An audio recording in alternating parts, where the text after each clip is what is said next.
Yeah, I put my dad in the street against a heavyweight. I've gone back to the dad. I've punched him a few more There's times. 5 blokes outside my front door. Can you come and help One me? hell of a fucking story, so stay tuned.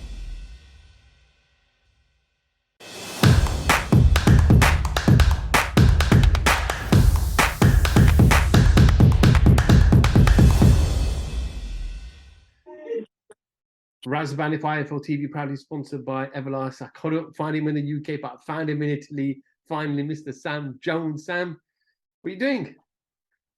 Literally, my son's just having a massive shit on the floor in the hotel room. So that's like just before I logged on to this. So real life issues here, but we're all good. We're all good to go. I like the fact how you just passed over that responsibility to somebody else to deal with it, not yourself.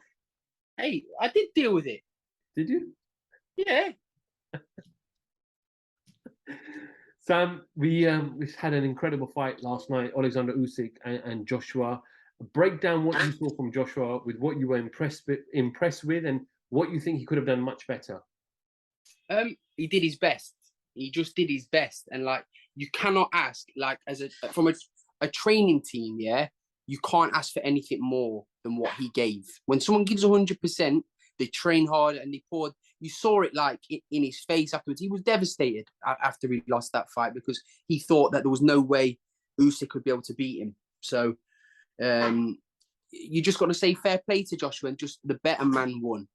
I mean, is that what it comes down to? You could be your absolute best, but Usyk has proven that he's just one of the few elite fighters in the sport of boxing. Yeah, 100%. He's a pound for pound king, isn't he, Usyk? He's a unified, undisputed cruiserweight champion. Now he's a unified heavyweight champion of the world. He hasn't got much left to do in boxing. All he has to do now is fight Tyson Fury. And I'll be honest, right?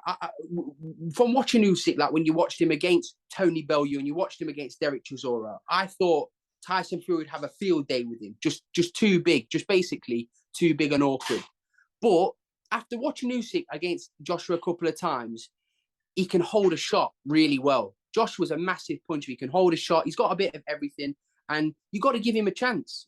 I'd still make Tyson a favourite, but you've got to give him a chance. Talk to me about round 9. It looked like that was Joshua's best round of the whole fight. And everyone expected him to come out in round 10 with momentum. Do you think that we just got tired and let everything out too soon in round 9? Joshua, we'll go to his. I'm sure we'll talk about what he said after his fight. But he's not a 12-round fighter. He's not a natural 12-round fighter. He likes to knock people out. Do you know what I mean? That's really his game. But Usyk was just too clever for him down the stretch. He was too clever for him. And my opinion of Usyk is always been here. But when he came back in round 10 after coming off a terrible round 9 and did to Joshua what he did to him in round 10, would have zapped Joshua of his confidence, of everything. That's what elite fighters do. Like Usyk's unbelievable, and he deserves all the credit in the world. 115, 113. One judge had Joshua winning that. And I looked at your cards after round 5 or 6, and you said you're telling the commentary of it. A lot of people disagree with you at the time as well about your particular. Yeah, a lot of people disagree with me. I thought the commentary was very unfair to AJ in the fight. I thought the fight was very close. I did. I've still like people say, "Oh, Sam's on the piss again." I don't drink alcohol. Like anybody that knows me, I don't drink alcohol. I don't fucking do anything bad. I watched it on a phone, yeah, with not the best service, but I watched it on my phone, and hear him in the background. Real life, this is. No, I watched it and I just saw it as I saw it. And I thought when you turn the commentary off, you see Joshua landing heavy shots. Joshua's handing heavy shots, whether it's having clean or whether it's on the neck or whether it's in the chest, but Joshua's landing heavy shots. It was a close fight. Usyk ran away with it in the end. At the end, I saw something I've kind of never really seen before. I can't remember. Joshua grabs Usyk's WBA and Ring Magazine belt. He raises him in the air, then he drops him, and then he got frustrated, was held back by his team. What was all that madness about? You see, I got a lot of stick in because of that as well, right? I put that all it was somebody pouring their heart out. That's devastated. Yeah, he's exhausted, probably concussed as well. I never said it was right. I never said it was the right thing to do. But he was just devastated. He dealt with it the wrong way. That's as simple as that. Somebody, if that was me in the ring with somebody that was close to, I probably would have tried to grab the mic. I would have done. And listen, if he would have strangled me afterwards, he strangled me afterwards. Like, sometimes you've got to be.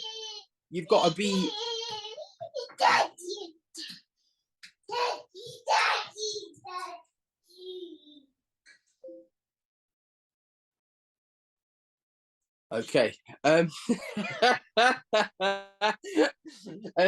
Yeah. So that's what I mean. But sometimes it's like Joe Joyce, right? I've lived with him in many camps. Yeah. For example, Joe Joyce is one horrible bastard to be around in the morning. He is.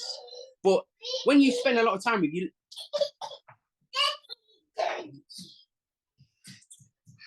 he's just running free. Carry on, mate. This is raw and uncut. Don't you worry. Yeah. I don't know what he's even doing. But no, Joe was hard to be around in the morning, but you get used to him. But like I spoke to Joe in a certain way. He'll tell you this himself. Like, if Joe was weird with me, I'd be like weird back to him. Do you know what I mean? Like, that's just the way I was. And I think, I don't know, like AJ might be a different person, but like he just needed collaring yesterday. Do you know what I mean? That's just my opinion. He needed collaring. That's just my opinion. Like, he should have just been. Listen, if he whacked one of them or grabbed one of them, then it is what it is. Just take the microphone off and get him back to the dressing room. Put a wet towel on his head and just be there for him in his time of need. That's my thoughts on that. But listen, it's in the heat of the moment. I'm sure if you could rewind time, someone in his team might have decided, well, we'll do things a bit more differently this time. But it is what it is. It was a heat of the moment thing. AJ was distraught. I felt very sorry for him yesterday, and people like goading him and saying this stuff. They're way off the mark. They're way off the mark because he was trying to show Usyk respect, but what he should have let Usyk have his moment. That's a fact. But what you're gonna do? You're gonna goad the guy because he made a mistake after the fight because he was probably concussed, tired, exhausted, and heartbroken.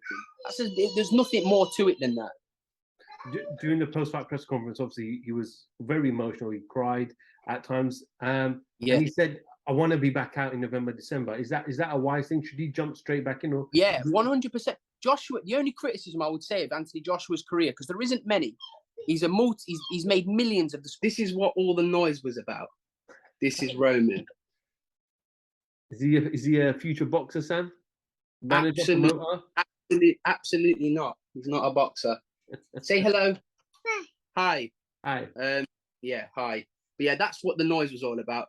What was we saying, Raza? What was we saying? We're just talking about Joshua going straight back in to a fight.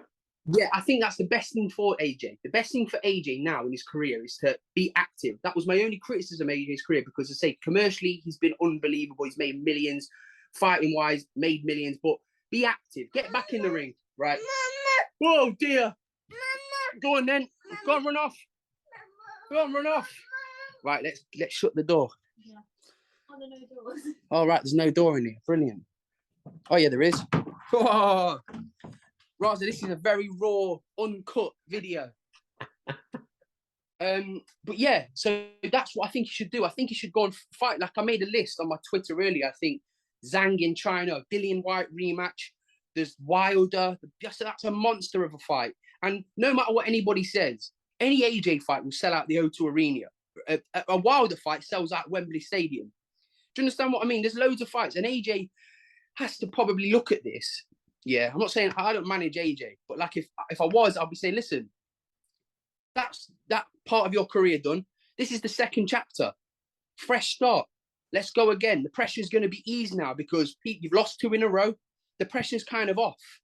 So we could potentially start seeing the best of Anthony Joshua now. He's still young in the heavyweight game. So I'm looking forward to see the second half of Anthony Joshua's career. We saw Zhang obviously lose to Hrgovic for the IBF final eliminator. We know Jose and Parker are going to go out for the WBO final eliminator. And we know Dubois is a WBA kind of regular champion. So is this now the only time that we can now finally make an undisputed fight like Lennox Lewis said yesterday? Listen, that fight, Tyson Fury has been in and out of retirement about 50 times in the last week.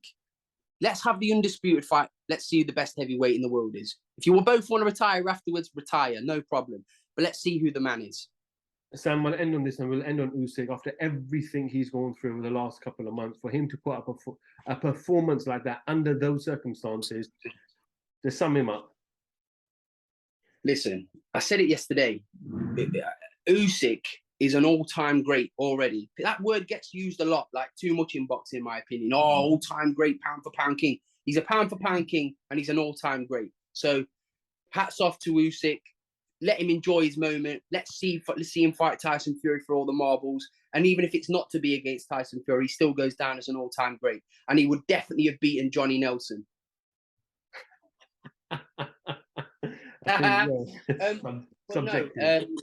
But listen, just one other thing. If everyone had to retire from losing to a pound-for-pound king, boxing would be fucked. And it's as simple as that.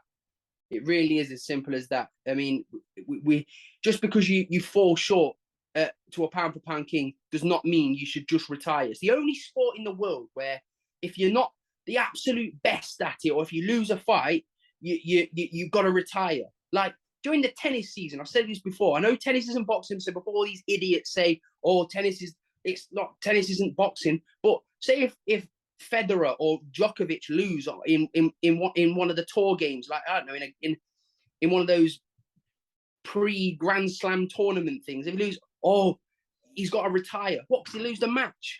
They're professional athletes. You can fall short, but you can also come back and be better. So people like AJ, I mean, rally behind him. He's given great nights to British boxing. Sam Jones, IFL TV, thank you very much. Yeah, I put my dad in the street against a heavyweight. I've gone back to the dad.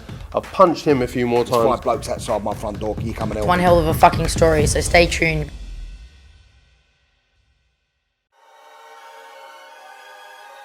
Welcome, Team Everlast, to the Team Everlast Fitness app.